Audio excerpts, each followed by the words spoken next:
Better here or here? Should we do that again? Ready for this? Okay, you ready? Ready? 1 I like that one better. or 2? Same. Oh, it's the same. Holy smokes. You know why it's the same? Can I get my glasses? It's the same document. It's the same document. The same one enabling act created 4 states. Congress passed one enabling act legislation and said, if North and South Dakota and Montana and Washington, if you come up with constitutions like this, we'll declare you all states. It's the same document. Why the difference? Wouldn't you like to know that question? Answer that question? Why the difference? Now, you still got 27 million acres federally controlled. Property that you don't control in a land that was founded upon the principle of property. Now, what's also in your enabling act that people don't talk about, 5% of the proceeds of the sales of public lands which shall be sold shall be paid to the state for the support of the common schools. That's right in your enabling act. But you know, if you're a lawyer, you know what the word shall means? You know what the word shall means, Bob, don't you? Everybody knows what the word shall means, don't you? Of course, it means may. No. Well, it is if you're, are you a lawyer? If you're a lawyer. Now, think about this for a second. There was actually the Michigan Journal of Environmental Administrative Law had to do a study on this because the argument that the lawyers were making was, well, everybody knows that shall means may. And so they did a study in the Michigan Journal of Environmental Administrative Law, and they studied the word shall in the Enabling Act, and it shows up like 83 times. And they said, you know what? The word shall means shall. Would that cost the taxpayers? Right. Well, no, it was a private law journal, right? But these are the arguments, right? Your land is arid. You can't. Federal government keeps it. You just gave it up, Bob. You didn't want your land. You didn't want to, harvest timber and use it to educate kids and have a healthier forest in the process. You just didn't want to do that. You just wanted to give up your land. And when you bargained so that when the land was sold, the money would go right into your schools, well, that just meant if we felt like it. If we felt like it. Isn't that the kind of bargains you make, right?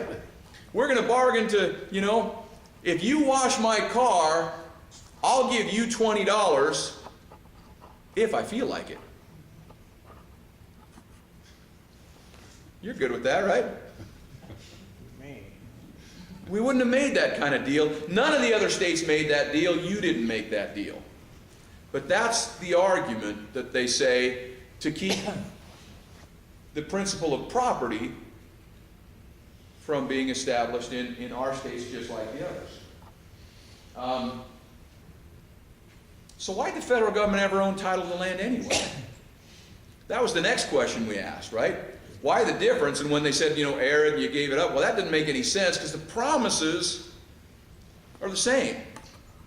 If the promises are the same, don't you think the result ought to be the same?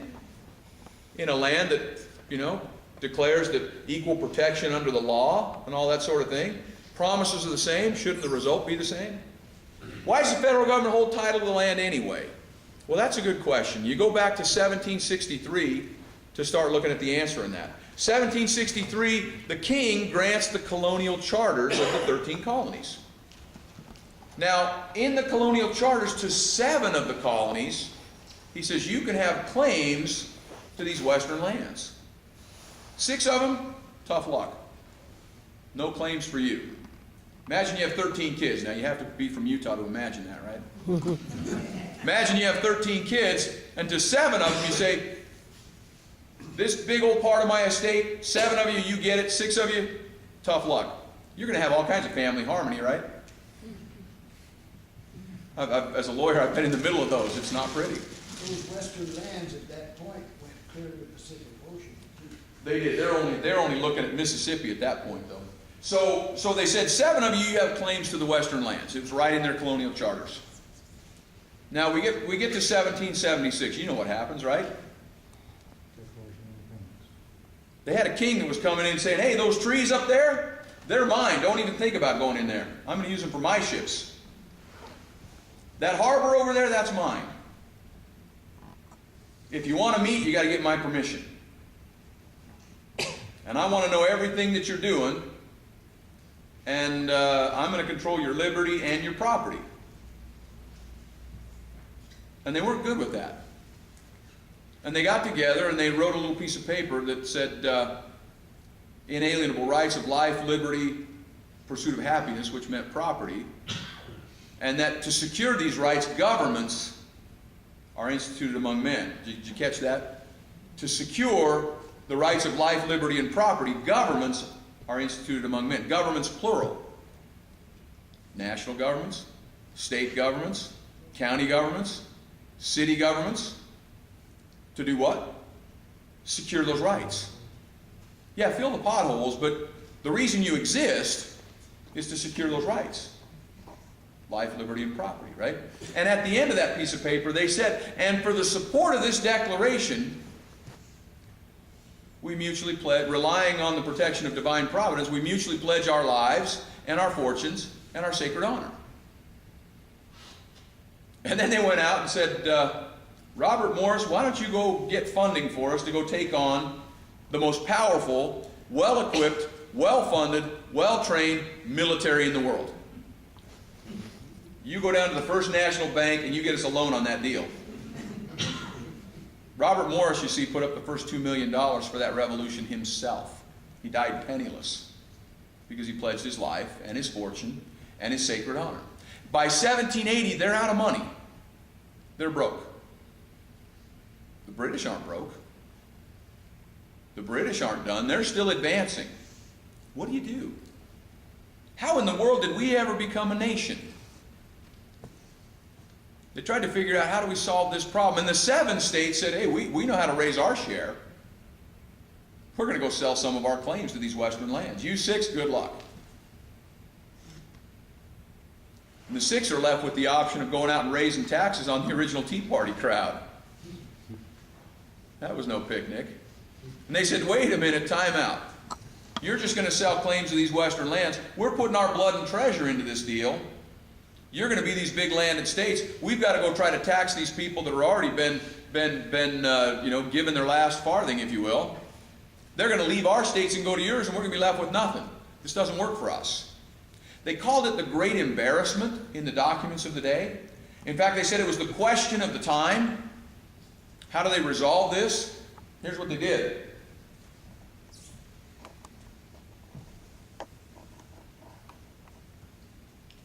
The states got together and formed a compact like states do to work things out together. You see, there was no national government that had power to do anything like this. But the states got together and they said, we're going to make an agreement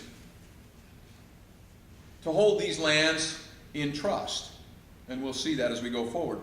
But they passed a resolution that says, be it resolved that the unappropriated lands, which is what we still call them today, that may be ceded or relinquished to the United States by the states.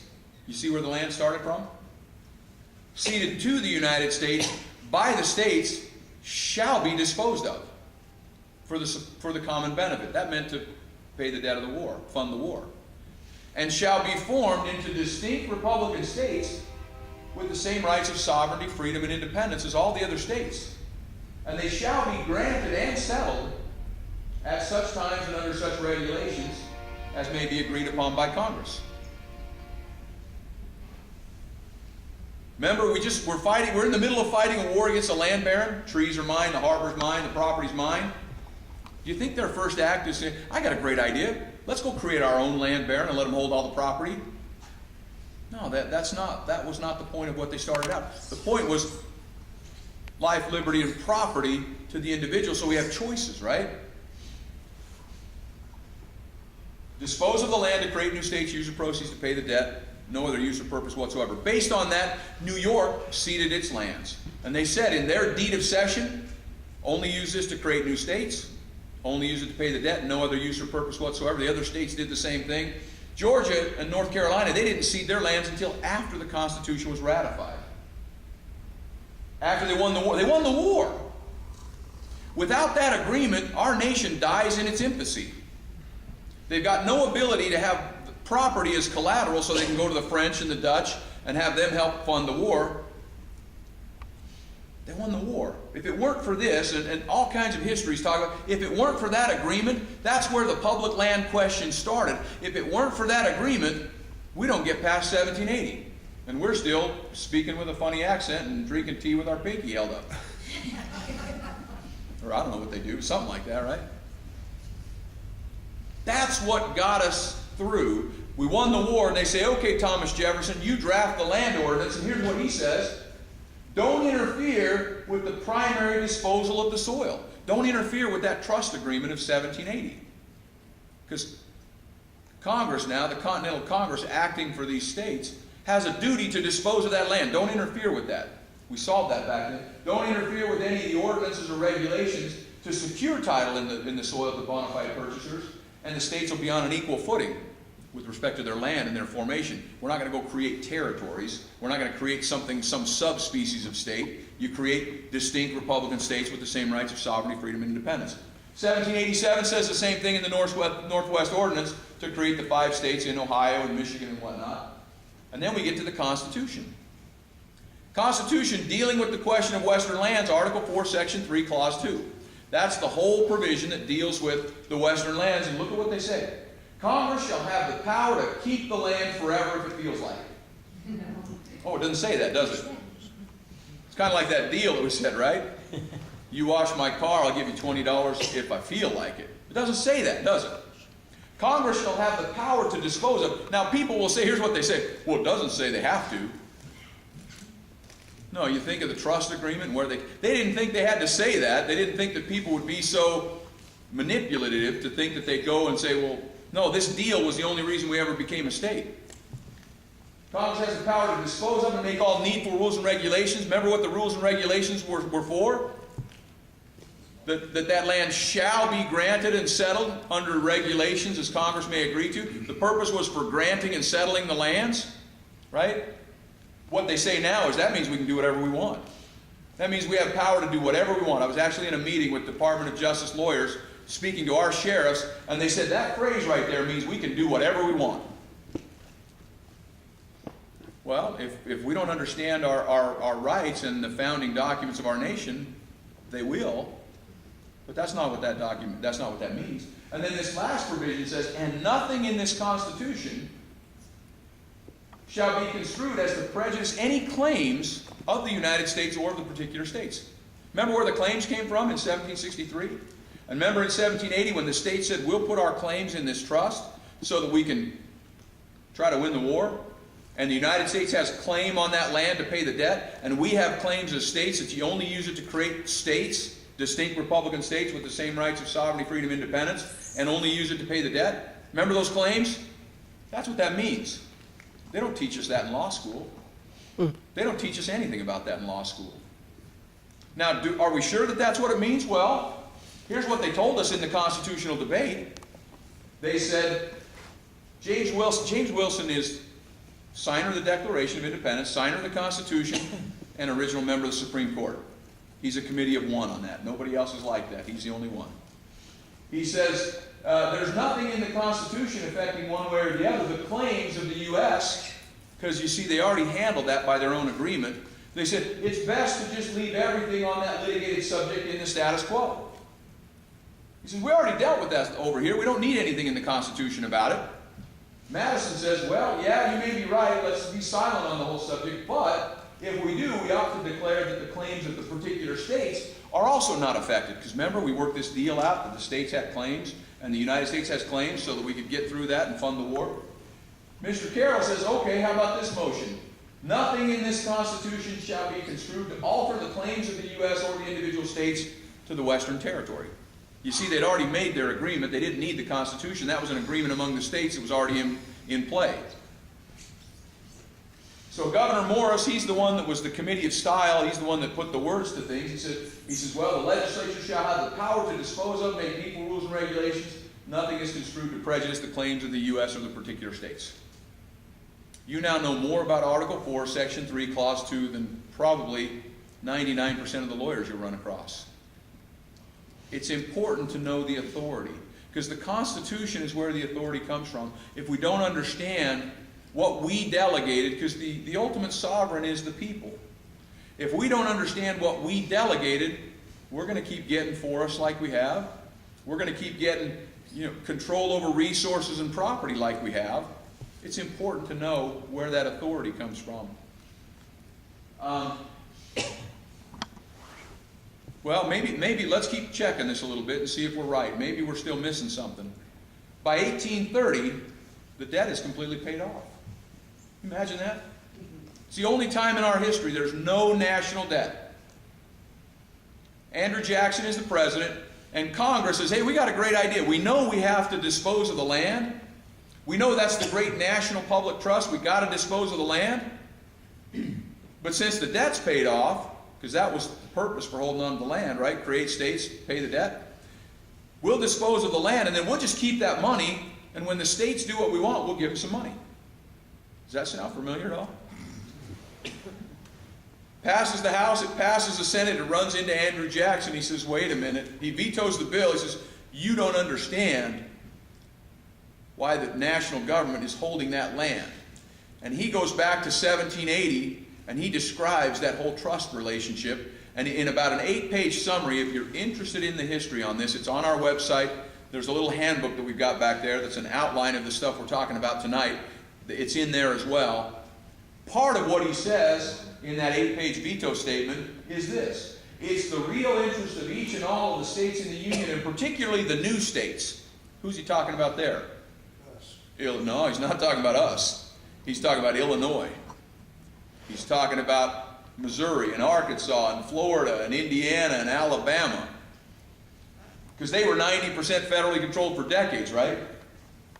That the price of these lands shall be reduced and graduated after they've been offered for a certain number of years. The revenues remaining unsold shall be abandoned to the states, and the machinery of our land system entirely withdrawn. What would that look like today? Can you imagine? That was the intent. He says, it cannot be supposed that the compacts, remember back in 1780, they called them solemn compacts. It can't be supposed that the compacts intended that the United States should retain forever title to the lands within the states which are of no value. And no doubt it's entertained that the general interest, the interest of the whole country, would be best promoted by surrendering those lands to the states. They did it to Michigan. They sold the lands they could sell, and there were still 13 million acres, and they said, Michigan, here you go, you just take them. Tennessee, they said, here, just take the land. Hawaii, we'll look at right here in just a second. Hawaii, when they were made a state, they said, here, state, you take all the lands.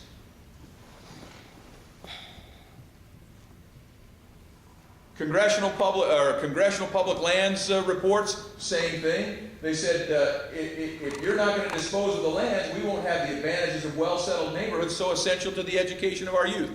You see, if you don't dispose of the land, we can't educate our kids. That was Illinois and Missouri and Florida and Arkansas saying that. They said, we won't have the benefits of, they will for many generations be retarded in their endeavors to increase their comfort and wealth, because they have not the power incident of all sovereign states of taxing the soil to confer the benefits. You see, if you don't have the power to tax the soil, you're not a sovereign state. I don't know what you are, but you're not a sovereign state if you don't have the power to tax the soil. That's what they were saying back then, when Illinois and Missouri and Arkansas, Louisiana had the exact same issues that we have today. When these states stipulated not to tax the lands until they were sold, they rested upon the implied engagement of Congress that caused them to be sold within a reasonable time. You see, they didn't think they needed to say, Congress has the power to dispose of the land within 5 years or within 10 years, because they didn't know what it was going to take in the different states. They just understood that they would dispose of them in a reasonable time. Do you know that first week in contracts law in law school, what they teach is they say, okay, you need a parties and a price and a subject matter to have a contract. You don't even need a time. You need parties and a price and a subject matter, and that's a contract. Because if there's not a time specified, it's implied. Everybody knows it's first week contract law that it's implied that it's going to be a reasonable time. How long has it been since Montana was made a state? 18. A year or two, maybe? Decade or two, maybe? Reasonable time. That's what they were saying in these Congressional Public Lands reports as well. We didn't have to put in there, dispose of it by X date, because we all knew if we're dealing in good faith in a trust arrangement that you do it in a reasonable time. Missouri in their resolution said the present condition of the western states, this is an infringement of the compact between the United States and the states. We never would have thought that you would enact a system that would be pursued that would prevent 9/10 of those lands from ever becoming property of persons in whose hands they might be taxed. So we never agreed that you never dispose, therefore we can never tax. Missouri didn't agree to that. Do you think your founding fathers in Montana would have done that? Of course not. Of course not, because they understood that this was the understanding at the time, that it was a trust arrangement. Now, let's look at this for just a second, okay? We've talked about these.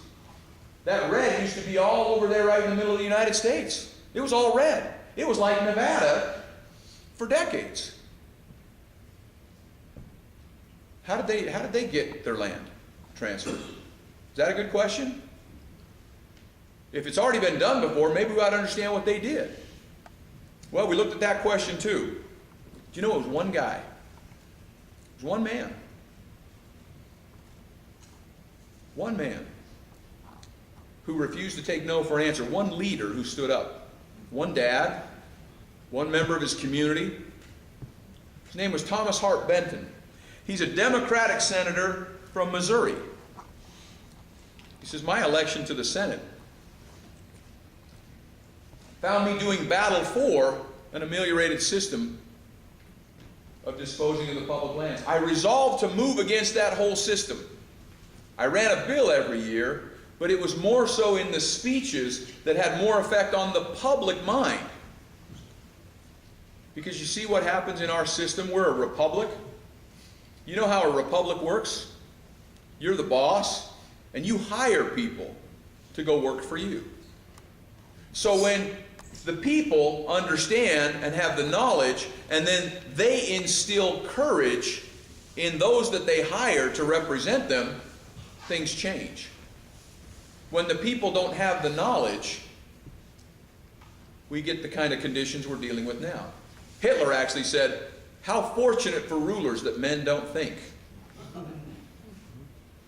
Well, given the circumstances that we have, it's time to really start thinking, and it's time to start hiring people that understand there are real solutions. Let me tell you what's happening right now in Utah. I'm going to just digress for a little bit. In Utah right now, our Attorney General resigned a few weeks ago. We're in the process of hiring a new Attorney General. And the State Central Committee members are now interviewing candidates. Guess what one of their number one questions is? Why the difference? Promises are the same.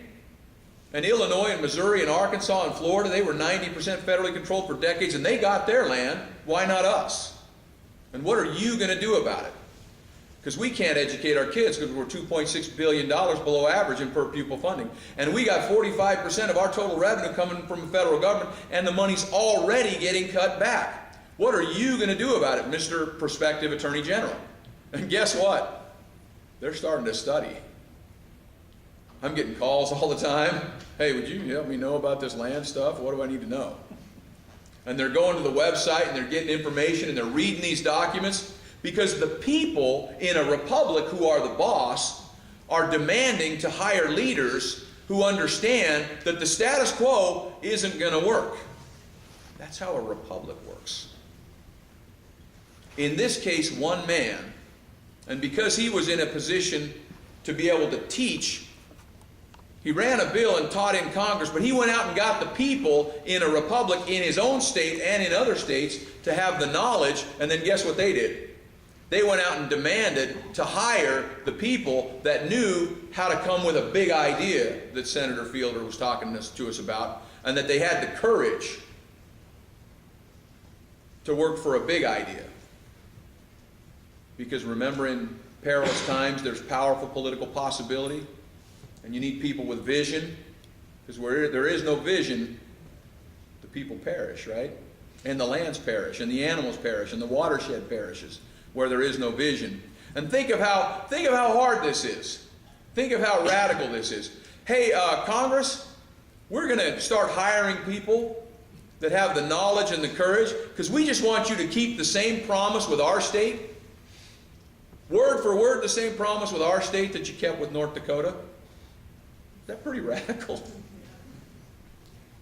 So you know what? Here's the deal. We're going to start hiring people, and I'm going to start talking to my neighbors, and I'm going to start in my groups like this and other groups and Farm Bureau and Chambers of Commerce. I'm going to start talking to my neighbors and groups. And you know what? Thomas Hart Benton didn't have email, and he didn't have YouTube, and he didn't have Facebook, and he didn't have Twitter, and he didn't have airplanes, and so it took him 25 years to do it.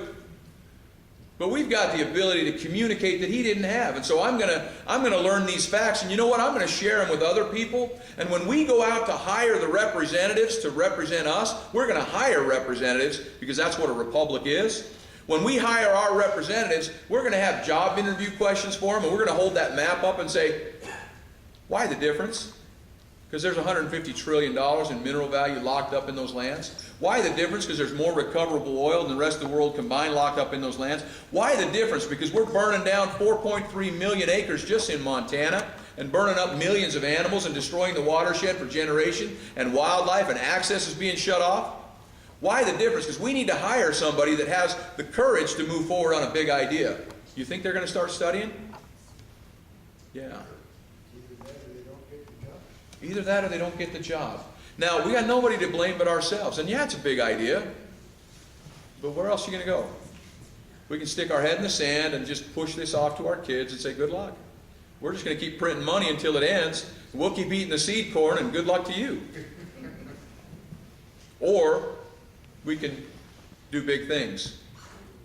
These aren't great options, I'm telling you.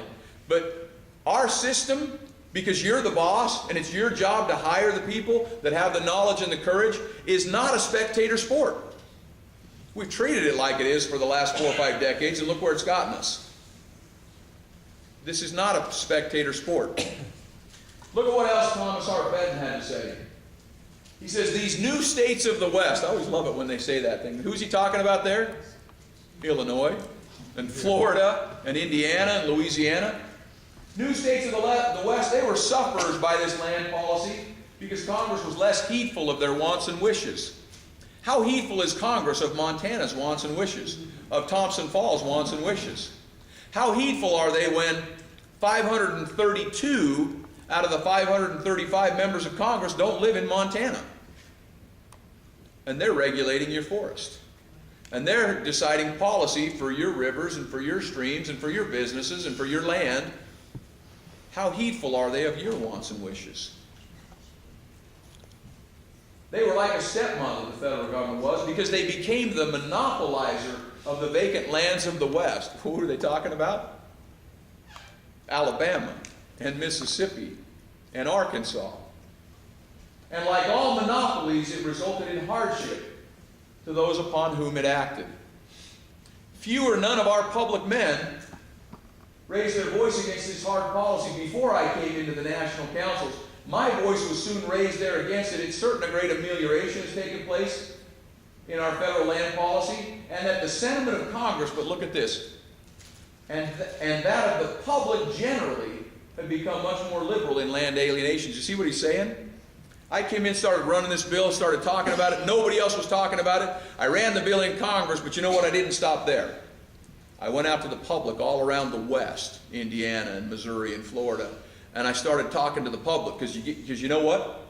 They're the boss. And you know what? They're going to hire, in a republic, they're going to hire the people that they're going to send back to protect their life and their liberty and their property. And as they began teaching people, and they started sending members to Congress, now remember, they didn't have YouTube and Facebook and email, so it took 25 years. But as they started hiring people that understood that we got $150 trillion in mineral value locked up, and we're burning our forests to the ground and killing hundreds of millions of animals, and it's an urgent situation like your governor said, they started hiring people, and the policy changed. You see how that works? It's not a spectator sport. But where else do we go? Because we know where this is going for our kids if we do nothing. We know where it's going for our state if we do nothing. So he says, the members of Congress from the new states. And I would submit that the city councilmen and the county commissioners and the state representatives and senators and the governors and the attorney generals and statewide elected offices and the members of Congress from the new states should fix their eyes steadily upon the period of the speedy extinction of federal title to all the lands within the limits of their respective states. All. What if he didn't? What if Thomas Hart Benton said, you know what, that idea, that's just too dang big. And Illinois is still 90% federally controlled. And Missouri is still 90% federally controlled. Because you know what, that idea is just too dang big. It's impossible, some would say. Just like in 1945 or in 1855. But in perilous times, when you're running $1 trillion in debt and you've got environmental urgency like your governor said, there's powerful political possibility. It wasn't impossible then. This isn't just ancient history. 1959, when Hawaii was made a state. I'm guessing one or two of you were around in 1959. I'm not going to point you out, okay? We'll just keep it a secret. Bob, I'm not looking at you. 1959. You see, in 1893, the industrial powers came and took the land away from the native Hawaiians and gave it to the federal government. Can you imagine that they weren't happy? As they started marching down the road and talking about statehood, the native Hawaiians marshaled their knowledge and courage and hired representatives who refused to take no for an answer, and marshaled their knowledge and their courage. And they said, we're not going to take no for an answer. You've got to dispose of our lands. We're not going to let you thousands and thousands of miles away control our lands. Because property and self-governance are fundamental principles. This is Hawaii's Enabling Act in 1959. The United States hereby grants to the state of Hawaii United States title to all the public lands, a title which is held by the United States immediately prior to its admission. Why?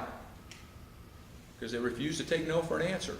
Just like Illinois and Arkansas and Missouri and Indiana and Louisiana, they refused to take no for an answer. They knew it wasn't a spectator sport. This is what we talked about earlier. John Kenneth Galbraith, world-renowned economist, talking about this situation, said where socialized ownership of land is concerned, only the USSR and China can claim company with the United States of America. Now, you know what I just read last week? China said they're going to start giving land to the farmers, just giving it to them. Because you know what they figured out? If the farmers own the land, they're more productive.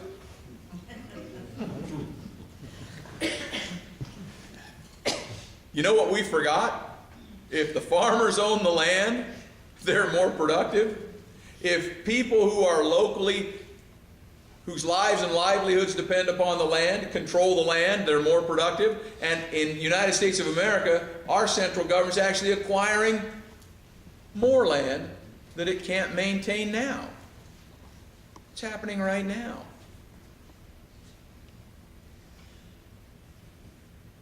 Why the difference, right? This is an example, just some of the legal authority that's out there. Now, in that handbook that we've got out there, there's a summary of the Federalist Society. It's an organization of 40,000 constitutional lawyers, scholars, and professors. They did a full legal analysis of what we're doing, and they go back to 1780 and tell the same story and add cases and talk about all the cases that are out there and say what we're doing is legally, constitutionally, historically grounded. The Supreme Court has said these enabling acts are solemn compacts, bilateral agreements with rights and obligations that are enforceable on both sides. They said that the federal government only held territorial lands in trust for the states ultimately to be created. They said that once the United States has executed these trusts, the municipal sovereignty of the states will be complete. They'll be on an equal footing. Because you see, the United States never had any jurisdiction, sovereignty, or right of soil except for temporary purposes to execute the trust. You see how that works? When you have a trust, the trustee owns title. They do. But Bob, if I make you the trustee of a trust for my kids and I say, when my kids turn 18, you give them the key to the house. Does that mean you can sell the house and go book the cruise whenever you want? Go like this. Probably not. Come on, Bob, work with me here. Probably not. Right? Probably not. Because if you did, you would break the fiduciary duty, the highest duty known in law. Right? Right. That's why they called this a trust. Federal government owns title in trust. Create new states, use the proceeds to pay the debt, no other use or purpose whatsoever. Dispose of the land. And not dispose of the land if I feel like it. Right? We wouldn't have made that kind of agreement. They didn't make that kind of agreement. Some people have said, well, sometime after you were made a state, you just decided you didn't want the land anymore. Well, as we got into all the lower 48, Arizona, New Mexico, they were made a state by 1912, and the states started getting together saying, federal government, come on, you got to dispose of this land. You got to keep your promise, just like you did with all the states east of us. By the 1920s, President Hoover is convening commissions on disposing of the public lands. By 1932, they convened congressional hearings. Can you see the title of the congressional hearings up there? Granting remaining unreserved public lands to the states. Not if, just how. Now, your Senator Walsh, we think it is, he was the chairman of the committee that heard these bills. Now, the administration, the agencies, they proposed the bill, and here's what they proposed, okay? We know we need to dispose of the land. You guys are all up in arms. We've got to dispose of the land. You're all banding together. You're refusing to take no for an answer. We've got to dispose of the land to you. It's a great national public trust. We're going to dispose of the land to you. We're just going to keep all the minerals. Can you imagine? We're just going to keep all the minerals. The states in the middle of the Depression descended on Congress, on Washington, and said, no, you got to keep the whole promise. To give us the surface of the land, but you keep all the minerals, that's where all the value is. You got to keep the whole promise. And so those states killed that bill in 1932. So if some people say, oh, back in the 1900s, you states, you just gave up your land. No, we didn't want you to fulfill half a promise. We wanted you to keep the whole promise you kept with all states east of us. So they killed that bill. A year and a half later, Congress, as a stopgap to manage the land, passes the Taylor Grazing Act. Now, the Taylor Grazing Act is the precursor to the BLM. And I've heard some people say, well, in the Taylor Grazing Act, the states gave up their rights to the land. Well, first of all, it's a congressional act. They wouldn't have done that. But here's what it says. Look at that. The first line of the Taylor Grazing Act says, in order to promote the highest use of the public lands, pending its final disposal. You see, the history from 1780 all the way forward is consistent. Through the enabling acts, and through the acts of Congress, and through the Supreme Court, and through the Congressional Public Lands Committees, and through the resolutions of the states, and through these kinds of acts, it's consistent. Federal government held title in trust to dispose of it to create new states. We didn't create a government that said the federal government's going to own big islands within the state. That wasn't our system of government, because we understood that life, liberty, and property creates wealth and liberty and allows us to move forward on the principles that we established the nation on. So we get to 1976. Up until 1976, Congress knows it's obligated to dispose of the land. In 1976, they said, oh, we just changed our policy. Never mind that Constitution thing and that solemn compact. That's the only reason we ever won the war. Never mind the court cases and the enabling acts. We changed our policy and said, this is the first time they made this statement. It's now our policy to just keep these lands in federal ownership. Congress on its own takes this solemn compact and says, oh, we're just changing that deal.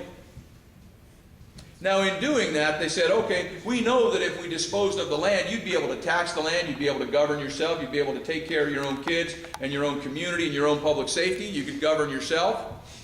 But what we're going to do, because we're keeping these lands in federal ownership, we're going to give you payment in lieu of the taxes that you would be able to generate if you owned the land and governed yourself. Because, see, Bob, you like 13 cents more than $1, don't you? You know how Bob's been tonight, right? See, so what they do is they pass flip and they say, Bob, you could generate $1 in taxation off this land, but we're going to give you 13 cents instead. And that's called PILT. PILT is about 13, payment in lieu of taxes. Think of what it's even called. Payment in lieu of the taxes that you would generate on the land if we had kept our promise. And we'll give you 13 cents instead of $1. That's what happened in 1976. Now what they also did in that time and around that time, they passed something called secure rural schools. And they said, we're going to start to curtail your ability to harvest trees in the forest. Because when you're harvesting trees in the forest, you're reducing the fuel load, and you're putting that money right into schools and right into roads and public safety, and that's not such a good thing. So we're going to stop that, but we're going to pay you secure rural schools money. Because see, if you were in the forest actually harvesting trees, it would be safer, and you'd create jobs, and there'd be the multiplier effect, and your economies would be vibrant, and for some reason that's a bad idea, I guess. But we're going to pay you this secure rural schools. And we're going to go to the eastern states and say, hey, eastern states, we're going to take money from all of you, and we're going to subsidize these western states and pay them to not use their own lands and their own resources to educate their own kids and care for their own communities. And that's called PILT, and it's called SRS, Secure Rural Schools, right? We're going to show you a little quick video of Senator Murkowski. She's going to talk about that just a little bit. Oh, actually, not yet. We're going to... So here's what got us going down this road. So 1976, they do FLPMA, Federal Land Policy Management Act. Now what they also say is, hey, don't worry. We're going to keep these lands in federal ownership, but don't worry. There's going to be multiple use and sustained yield of the natural resources, and you're going to have local planning of that land. How well is that working out? That was the promise, right? You know, that was the promise. Yeah, anytime government says trust us, right, you need to be pretty careful. But that was the promise. And now, you just saw, we showed the Billings Gazette, Montana has the most inaccessible federal lands. They're shutting off roads all over the place in these travel management plans. The forests are in such a condition that they're being burned down. You can't harvest the trees, you can't access the minerals, you can't get permits to drill. I shouldn't say you can't. You can apply for them, it just takes a decade instead of, you know, years and decades instead of days and weeks when the states are doing the permitting. It takes years and decades when the federal government's doing the permitting. And so the companies that are investing and risking capital, risking their property, expecting a return on that, they'd rather go somewhere where it's certain instead of federal government where they don't know from one day to the next there's going to be a lawsuit, the permit's not going to go through. But yes, you can still apply, and there are still some permits being issued. It just takes forever, and so the capital is going somewhere else. We started looking at this because in Utah, 45% of our revenue comes from the federal government that's broke, just like you, 42%. We said, something's got to change. We can't tax our way out of this. It just doesn't work. We know we've got trillions of dollars tied up in these federally controlled lands. That's got to be the answer. We've got to figure out a way through this. I sat down after my first session in the legislature. We met with the head of our school trust lands and the head of our natural resources committee and said, we got to figure out some way through this. I know it's a big idea. I know it's been tried. We know it's failed before because they've gone different direction. We've got to figure out a way through because there's just no other answer. There's no other answer big enough. And as we sat there, our school trust lands director says, you know, I heard of this case, this Supreme Court case from a couple years ago that said something about public lands. And I said, well, give me that case. 2009 unanimous Supreme Court case. You remember we were talking about Hawaii? Land was taken from the Native Hawaiians, and at statehood they gave the land to the state in their Enabling Act. You remember that? Well, that was in 1959. In 1993, at 100 years from the date that they took the land away from the Native Hawaiians, Senator Daniel Inouye, U.S. Senator in Congress, runs an apology resolution. And he says, whereas, now therefore we apologize to the Native Hawaiians for their land being taken away in 1893, and nothing in this apology resolution, this unilateral act of Congress, will affect any of the claims that the Native Hawaiians may have against the United States. Now, a couple of years after that resolution, that unilateral act of Congress, Hawaii goes to sell some of the lands that were granted to it at statehood in its Solemn Compact Enabling Act. Well, the native Hawaiians say, well, based on this unilateral act of Congress 30 plus years after our statehood, based on that act, we have a lien right in that land granted to the state at statehood. And they went to district court and they sued in district court and they dismissed their claim. They took it to the Hawaiian Supreme Court and they said, oh yeah, that subsequent act of Congress gives you a lien right over that land. They go to the United States Supreme Court. The United States Supreme Court on that, think of the question. The question is, can Congress, on its own, pass some act that changes that solemn compact of statehood? That was the question. Here's what they say. The consequences of a state's admission are instantaneous. It ignores the uniquely sovereign character of that event to even suggest that somehow subsequent acts of Congress can diminish what was already bestowed. And this proposition applies with even greater force and effect where virtually all of a state's public lands are at stake. Think about what they said. We'll break that down into English, right? Congress doesn't have the authority on its own to just change that solemn compact of statehood, particularly when it involves the obligations to the public lands. So the Act of 76 is null and void. The Act of 76 has no authority. They don't have the authority to just change that act of statehood. That's what got us going down this road. That's what got us looking at this whole question.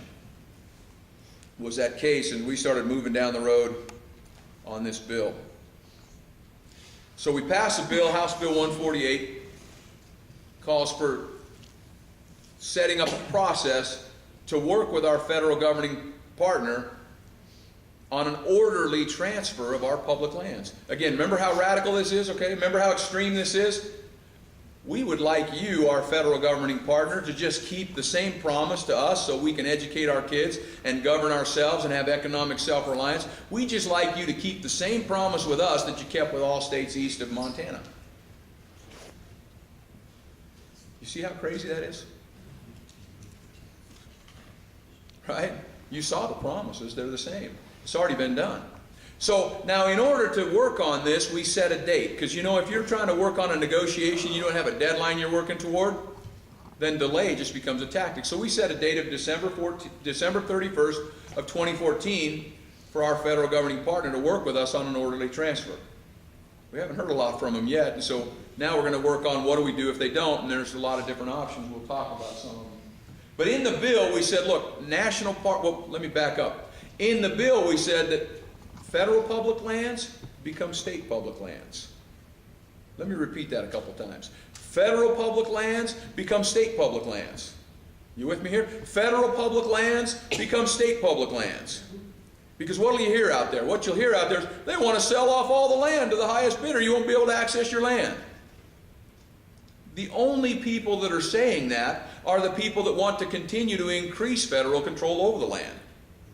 The people working, nobody's talking about this in the people that are trying to work on the transfer of the lands. The only people talking about that are the people that want to fearmonger. Because right in the bill, federal public lands become state public lands. You get the picture? To preserve these existing rights to hunting and fishing and grazing and access and recreation, we bring those over status quo. Just carry those same rights over to be managed by the state for multiple use, sustained yield with local planning. National parks, off the table. We're not talking about those. Congressionally designated wilderness, off the table. National monuments, off the table, except for the Grand Staircase Escalante, where President Clinton came in, locked up a couple trillion acres, and or a couple million acres, excuse me, and a couple $1 trillion worth of coal resources without talking to anybody in Utah. Locks up our school trust lands and access, leaves Garfield County with less than 3% taxable land. We still want to talk about that one. Those others, off the table by the choice of our legislature that has the jurisdiction to cede and deal with land. Military reservations or military installations, Indian reservations, off the table. We're not talking about those, right? Can I say it one more time? Federal public lands become state public lands so that we preserve that access. And develop the resource so that we've got jobs and we can educate our children. Because as your governor said, in the states we know that it's not an either or proposition. We know that we can develop the resource and protect the environment. Right now what's happening, unfortunately, with federal policies, not the people on the ground, right? People on the ground want to care for the land. Their hands are tied with federal policies, with lawsuits and other things. Right now, under the federal policy, you don't get the environmental care and you don't get access to the resource. We want to flip that and around and say, yeah, we want to care for the environment and we want to access and develop the resource so that we can break through these issues that we've got. This is that Federalist Society article. It's available on the website. If you sign up on the email, we'll send it to you. It's also in this handbook that we've got out here. Why does it matter? You know all this. I'm just going to flip through this. We're desperately dependent on federally controlled lands. That debt chart, we can't keep that up to date fast enough. Here's a quiz for you. First 6 weeks of this fiscal year. You know the fiscal year for the United States, their budget year starts October 1. So their budget year for 2014, the first 6 weeks, you know how much they overspent in 6 weeks? Should have been pretty low since they were shut down. Should have been pretty low because they were shut down, right? It was a shut out. You see they backlogged it. 6 weeks, the overspend, what do you think it is? $1 trillion in 6 weeks. You know how much a trillion is? Bob, how long do you think it'd take you to count to a trillion? If you started right now, we just start right now, how long do you think it would take you? I have no clue. It's in hundreds of thousands of years. I'm just going to see if somebody told me the truth earlier this afternoon. But I was told that if you take 1 trillion seconds and go back 1 trillion seconds in history, the dinosaurs would still be living. Yeah, almost 32,000 years. Take you almost 32,000 years to count to 1 trillion. And that's only counting by seconds, because when you get to, 999,999,999,999,999, that's going to take you more than a second. Right. If you just average it out to 32,000 years to count to a trillion. We overspent that much the first 6 weeks of the year. And remember, 42% of your revenue comes from a federal government that overspends $1 trillion in 6 weeks. Oh, now we've done it. My little remote here decided to go to sleep. Use his hat. Oh, there we go. We got it back. Just passing that. This is how we're pretending to solve the deficit issues at the federal level. This has been tried hundreds of times before, where countries have said, we're just going to print the money or devalue the currency or clip the coins or debase the metal. It's been tried hundreds of times before. You know how many times it's succeeded? Zero. But this time is different, I'm sure, because we're doing it on a much bigger scale. But so think about that. Regardless of what happens in Washington, we have to educate our children. Regardless of what happens in Washington, I shouldn't say we have to, we're going to take care of our sick people and poor people. We're going to take care of our roads and public safety. So we need to get ready. And so these big ideas that Senator Fielder was talking about, I'm just going to skip through some of these. States in the West have the hardest time funding education because we don't have property tax. You don't have the income tax that comes from the jobs and all the rest. Yeah, that was a good one. You want to see that? All right, Jennifer wants to see that. We'll show you that one. I was trying to get you out of here earlier. See, it's her fault. I want you to know that.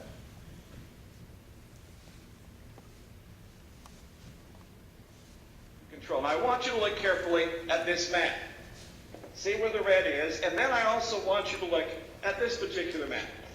States in red are the states that have the hardest time funding their education system.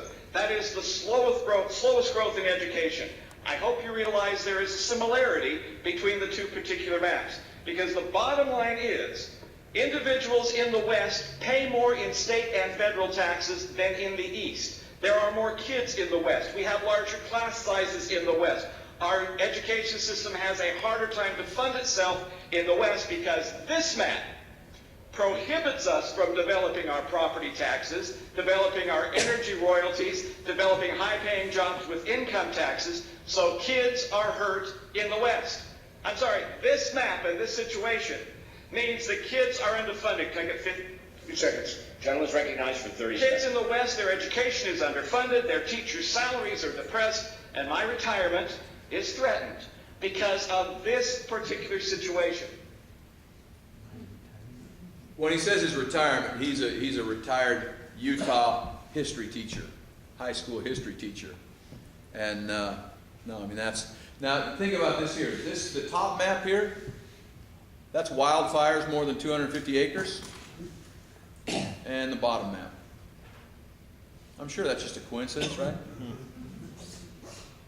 What's interesting is if you even look at the east, the Tennessee Valley Authority and the red blotches in Florida, and then you see where the fires are. You've seen these, right? This is what your governor was talking about. Wildfire, watershed, wildlife, habitat, air quality. We don't look at these often. We're, as Jennifer said, millions of animals are being killed. I'll tell you a quick story. In Arizona, Coconino Forest, they said you can't harvest trees because of the goshawk. It's an endangered species. We can't let you in. You can't thin the forest to mitigate the fuel situation. Of course, you know what happens. Fire comes through, burns up all the goshawk, burns up their habitat, and destroys it for decades. This is about environmental care, better caring for the environment. After the fires come the floods, the air quality issues, transmission lines, 10,000 miles of transmission lines, not just power lines, transmission lines at risk because of all this fuel buildup in the forest. And then, the federal government, they're overspending $1 trillion in 6 weeks. And people say, we can't afford to manage our lands. Well, when the federal government runs out of runway, the forest is still going to be here.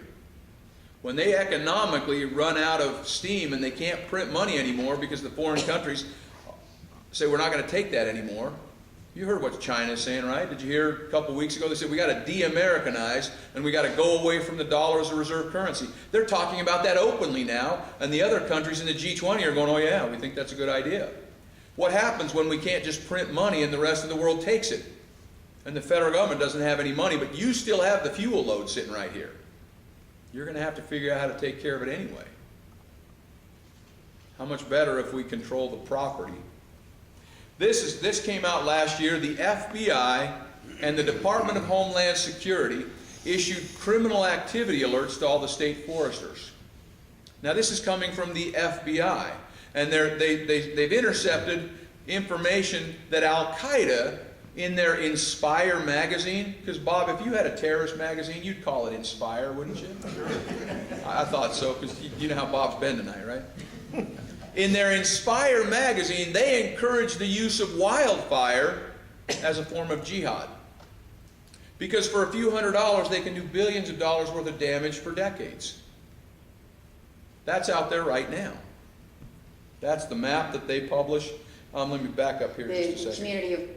So you remember what we talked about in 1976, they said they changed their policy. This is Senator Lisa Murkowski from Alaska talking about some of those things we've just gone over. The community of Wrangell, where I went to elementary school, is a community where 64% of their budget for the school comes from Secure Rural Schools funding. When they don't know where 64% of their budget is going to be coming from on a year-to-year basis, it causes a great deal of stress. The PILT program, of course, is permanent, so we're not concerned about the program expiring, but what we are concerned about is the level at which the program is funded. PILT was created in 1976 by Congress because we changed our federal land policy from one that was focused on disposal to one that was focused on retention.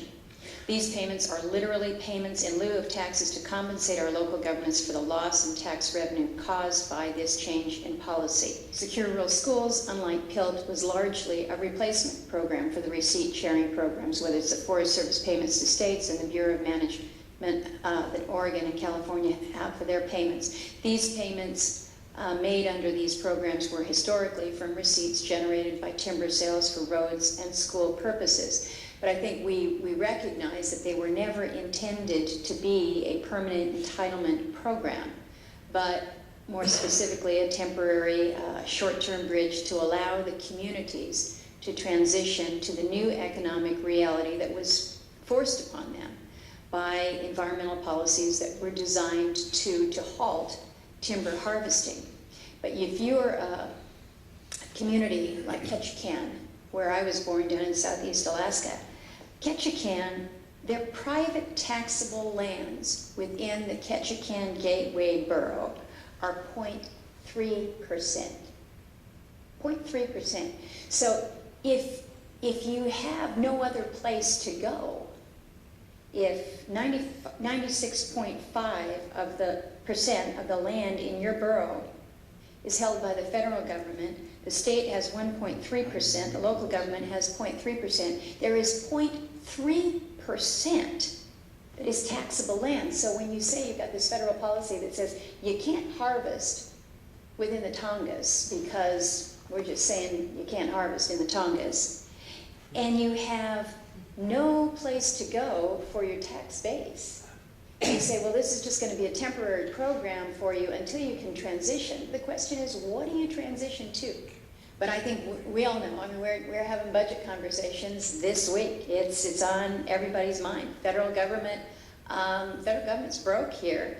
We can't continue to pay counties to not utilize the lands within their boundaries. And Mr. Chairman, you have appropriately suggested where we need to go with this. You need to be able to access the resources that are on your lands. We either need to utilize our federal lands to generate the revenue and the jobs for our rural communities, or we should divest the federal government of those lands and let the states or the counties, the boroughs manage them.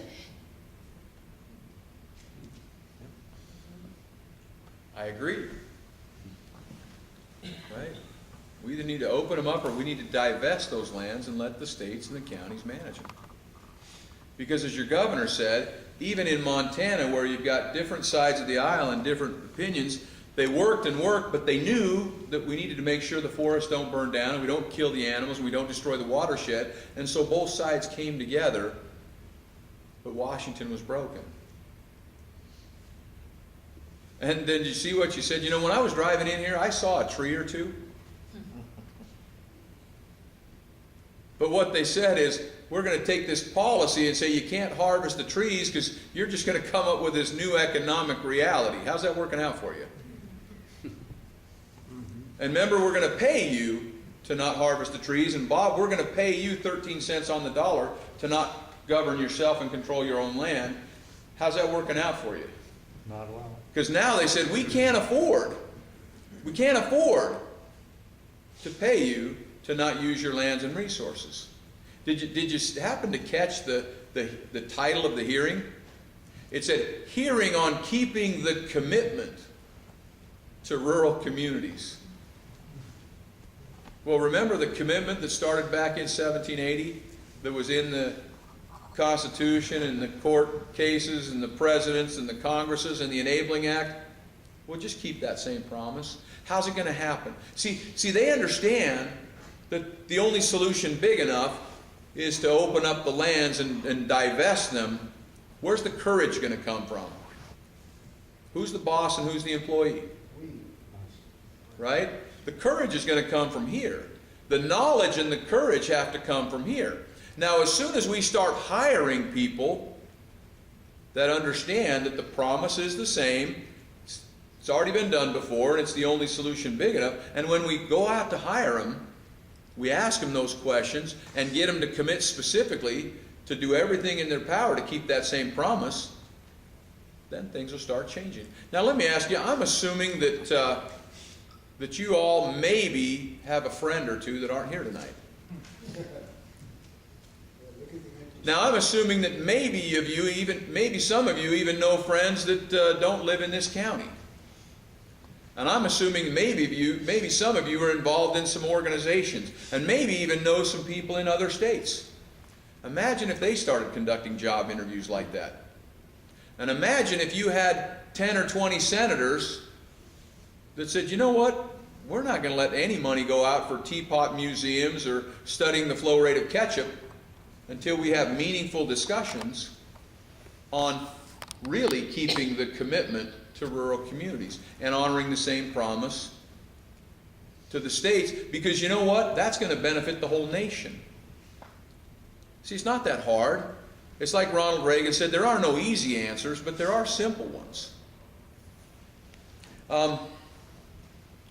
So what's happening now, the federal government, because they can't pass a budget, either party, and at the federal level, they can't spend only what they bring in from either party. So they passed a bill called the Budget Control Act that says, if we can't cut even a little bit of money, we're going to have automatic cuts, and they called that sequestration.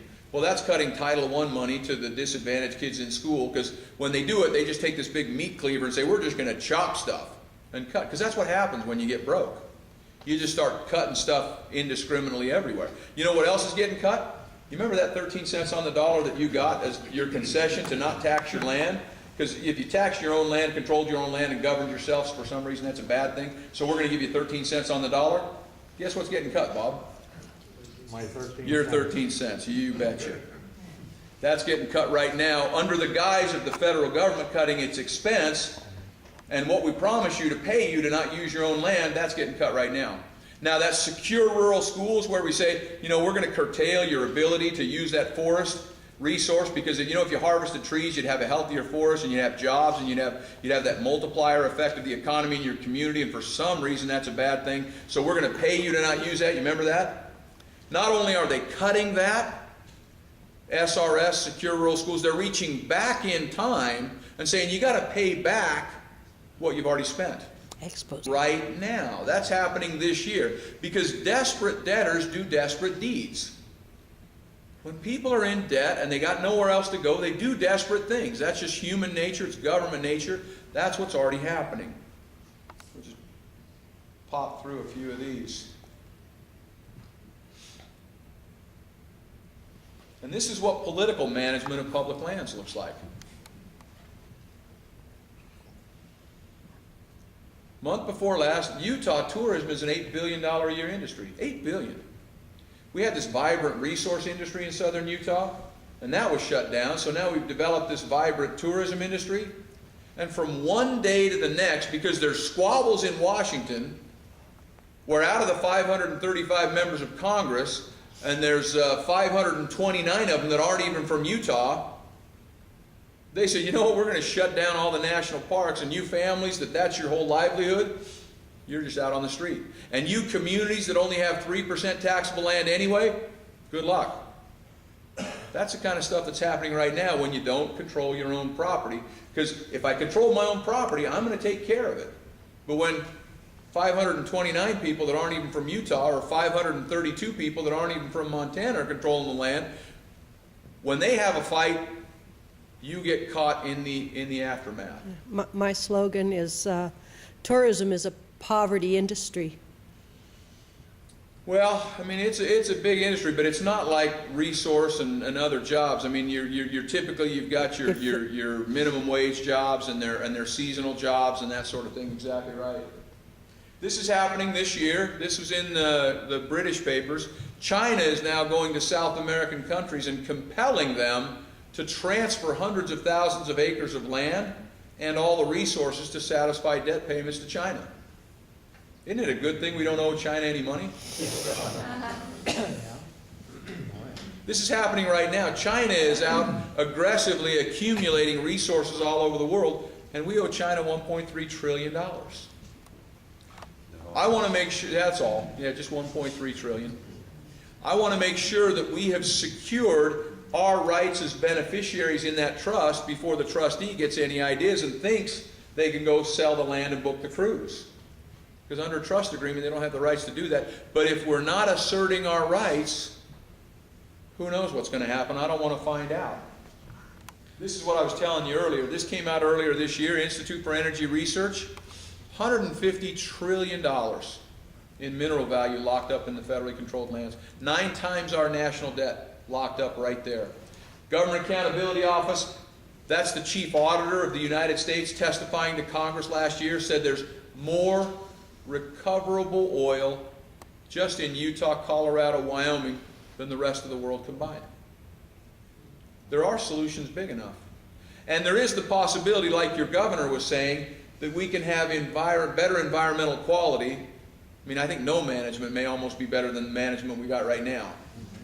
You know, right now it's, you know, the forests with these policies. Again, not the people on the ground. Their hands are tied by these policies and the litigation that's created from the policies. But right now what we have is the forests are, it seems like they're being managed for maximum combustion. It's almost like no management would be better than that. These are just some of the reports. You know, 5 different states have passed legislation to start looking at the process of transferring the public lands and getting the information that you need to start hiring people with the knowledge and the courage. States can do manage public lands profitably. BLM consistently spends more than it takes in. That's a shock, right? BLM labor is less efficient. Wildfire suppression costs are greater per acre for the BLM than for the states. States on average, you know, states manage millions of acres of public land. On average, the states generate positive net revenue of $6.29 per acre of the public land that they manage. Federal government loses $1.86 per acre. We can't afford not to move forward on these things. This is just an example of forests. You know, in Oregon, the federal government spends way more than it takes in, and Oregon takes in more than it spends. And I didn't go to business school, but I understand that's how it's supposed to work. This is from the House Natural Resources Committee.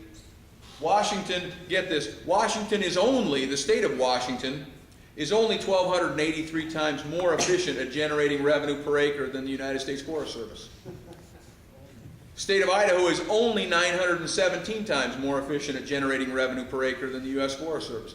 Now, you guys in Montana, you got to step up the pace because you're only 178 times more efficient at generating revenue per acre than the U.S. Forest Service because of those failed federal policies. Let me see what I've got right here. Oh, here we go. You know what? We're going to come up to the big finish here, okay? Because we want to talk more about what we're going to do. Would you want to just stand up and stretch a little bit?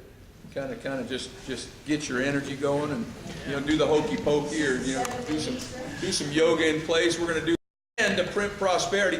This is who we are. Now it's time to start acting like it. Let's just finish up here as we go. We talked about this is a leader in Utah. He says, of course we will face fear, experience ridicule, and meet opposition, but let us have the courage to defy the consensus. Courage to stand for principle. Courage and not compromise brings the smile of God's approval. A moral coward is one who is afraid to do what he thinks is right because others will disapprove or laugh. Remember that all men have their fears, but those who face their fears with dignity have courage as well. Martin Luther King said it this way. He says, a soft-minded man always fears change. He has feels a security in the status quo and has an almost morbid fear of the new. For him, the greatest pain is the pain of a new idea. I would submit that the new idea is that we have the opportunity to battle for a solution that's big enough, a big idea that's big enough to fund education, to better care for the environment, to grow the economy locally and nationally, and to attain a sense of energy independence. And we have the opportunity to battle for, not battle against anyone or anything, but to battle for that solution big enough. Let's just pass through here. So now what can we do? Well, to get this message, like Bob has said, it takes resources to get this message out. We're working with Paul and working with others to train other people that can get this message out, to break it down in ways to get it out. It just takes resources. It takes money and manpower.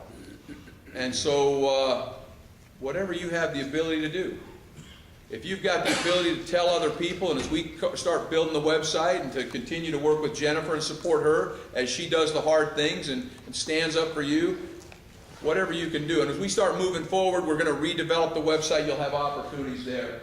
But we need your help. And if you can open doors, and if you know other people that can open doors that can help move this forward, it's going to take resources to do it, whether that's money or whether that's manpower or both. It's just simply the way it works. Know and share. Now, we're going to develop the website so that you can just do one click and share the images and share the charts and the articles. But there's all kinds of stuff there now, and you all nodded your head when I asked you if you had a friend that may not be here. And if you got a couple extra friends, you got the opportunity to share this message going forward. This petitions, we're going to have a petition on the website. You can just click that. Resolutions, we've got counties and cities and chambers of commerce and school boards that are doing resolutions saying, look, you kept your promise with them. We need to compel them to keep the promise to us. And they're sending it to governors and sending it to members of Congress and sending it to their state representatives. Those are coming from all over the West. And we'll have examples of that on the website for you. But I'm going home after this, okay? So now I've cursed you. And what you decide to do with it, that's up to you. But there is an opportunity to simply stand on those founding principles. And you've got an incredible senator here that's working. And with your support and organization, you've got the opportunity to reach out throughout your state and beyond. Guys, I'm just one dad. I got in this because I got 4 kids. And I saw what was coming. And I couldn't stand the fact that when I talked to my congressional delegation, they would just act like it didn't matter and it wasn't a problem. They said, oh, you don't understand Washington, we can't fix it there. I said, well, I'm going to start building some firewalls in my state where I do have the ability to control things. And like your governor said, you have accountability. You've got more clarity. You've got more responsiveness at your state level. You've got, I'm just one dad. In a year and a half, 5 states have passed this legislation. In a year and a half, we've got eastern states now that are starting to do resolutions supporting the transfer of public lands to the western states.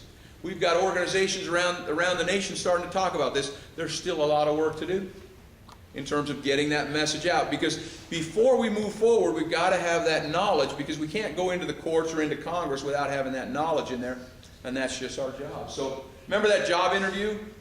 That's the biggest way we move this forward next year. There's the biggest opportunity to take a huge leap forward in building the knowledge and courage in your state and in other states and wherever you have influence to get to. As people are wanting a job from you, and they come to you and you have the opportunity to go to them, why the difference when the promises are the same and there's 150 trillion locked up and these policies are burning our forests and wildlife to the ground, and what are you going to do about it? And importantly also, how can I help you? Now what we're putting together on the website is you'll have the job interview questions right there, and you'll have the talking points for the candidates right there, so you can start working and driving. But I'll tell you, that's the biggest opportunity when people are coming to you next year to seek a job from you. Now you can treat it like a spectator sport and we'll keep getting what we're getting, or we get in the game. Ken, and you're talking about candidates, but we also have elected officials that are in office right now. Exactly. And if you don't mind, we've got a few of them in the audience. I'd just like to let folks know who's here. We've got Chairman of our County Commission, Tony Cox, is here tonight. Thank you for coming, Tony, and being here. We've got Liz Dell. Well, raise your hand, Tony, so probably everyone knows, but there you are.